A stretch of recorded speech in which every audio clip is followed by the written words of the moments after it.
అందరికీ నమస్కారం. నేను మీ హేమా సుబ్రహ్మణ్యన్. హోమ్ కుకింగ్ తెలుగుకి స్వాగతం.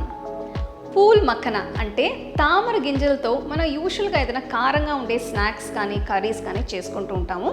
ఇవాళ నేను ఒక మంచి స్వీట్ రెసిపీ చూపించబోతున్నాను. ఇది మఖానా పాయసం. చాలా రుచిగా ఉంటుంది. సో రండి, ఈ అద్భుతమైన మఖానా పాయసం ఎలా చేయాలో చూద్దాం. మఖానా ఖీర్ చేయడానికి ఒక ప్యాన్లో 1 టీ స్పూన్ నెయ్యి వేస్తున్నాను.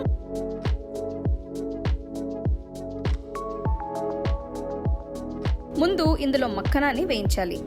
నేను ఈ రెసిపీ కోసం 2 కప్పుల మఖానాని తీసుకుంటున్నాను.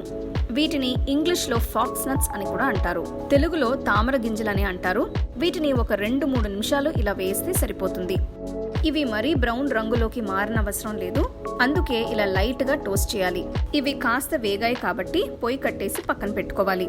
ఇలా వేయించిన గింజల్లో నేను 1/2 కప్ మఖానాని తీసి పక్కన పెడుతున్నాను. ఒక మిక్సర్ జార్లో 1/2 కప్ వేయించిన మఖానాని వేస్తున్నాను. నెక్స్ట్ ఇందులో 5 జీడిపప్పులు వేస్తున్నాను. కొన్ని ఏలకుల గింజలు, చిటికెడ కుంకుమ పువ్వు కూడా వేసి అంత కలిపి మెత్తటి పొడి అయ్యేట్టు రుబ్బుకోవాలి. మఖానా జీడిపప్పు పొడి తయారైంది కాబట్టి పక్కన పెడుతున్నాను. ఇప్పుడు ఒక తాలింపు గిన్నెలో 1 టీ స్పూన్ నెయ్యి వేస్తున్నాను. ఇందులో కొన్ని జీడిపప్పుల్ని వేసి వేయించాలి. జీడిపప్పులు రంగు మారిన తర్వాత కిస్మిస్లని కూడా వేస్తున్నాను.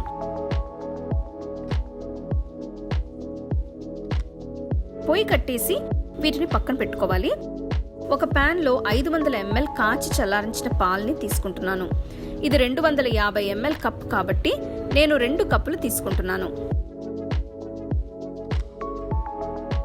పాలు కాస్త వేడిగా అయిన తర్వాత వేయించిన మఖానాని ఇందులో వేయాలి. మీకు కావాలంటే మఖానాని ఇలా ఫుల్గా కాకుండా సగంలోకి కట్ చేసి లేదా చిన్న ముక్కలుగా చేసి వేసుకోవచ్చు. ఇలా అయితే తినడం బాగుంటుంది. నేను కట్ చేయకుండా వేస్తున్నాను. ఈ పాలని 5 నిమిషాలు మరిగించాలి. ఆ తర్వాత ముందుగా పట్టిన మఖానా జీడిపప్పు పొడిని వేస్తున్నాను. ఈ పొడి వేయడం వల్ల పాయసం చిక్కగా అవుతుంది, అలాగే మంచి ఫ్లేవర్ కూడా యాడ్ అవుతుంది. చూస్తున్నారు కదా, పాలు కాస్త చిక్కపడ్డాయి. ఈ పాయింట్లో నేను 1/2 కప్ పంచదార వేస్తున్నాను. స్వీట్నెస్ని మీ టేస్ట్కి తగ్గట్టు అడ్జస్ట్ చేసుకోవచ్చు. సైడ్స్లో పాలు అంటుకోకుండా ఇలా ఎప్పటికప్పుడు గీరుతూ ఉండాలి.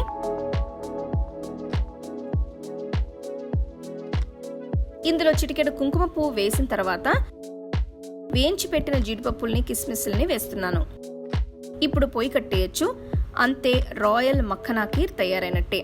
దీన్ని మీరు వేడిగా సర్వ్ చేసుకోవచ్చు, లేదంటే ఫ్రిడ్జ్లో కాసేపు ఉంచి చల్లగా కూడా సర్వ్ చేసుకోవచ్చు.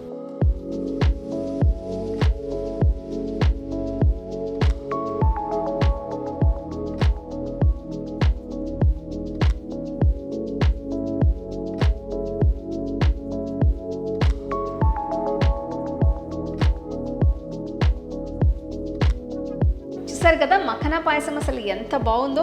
బాగా రిచ్గా క్రీమీగా ఉంది. నాకు తెలిసి చాలామంది ఈ రెసిపీ ఎక్కువ ట్రై చేసి ఉండరు. సో తప్పకుండా ఈ రెసిపీని మీరు ట్రై చేసి మీ ఫ్యామిలీ ఫ్రెండ్స్తో షేర్ చేసుకోండి.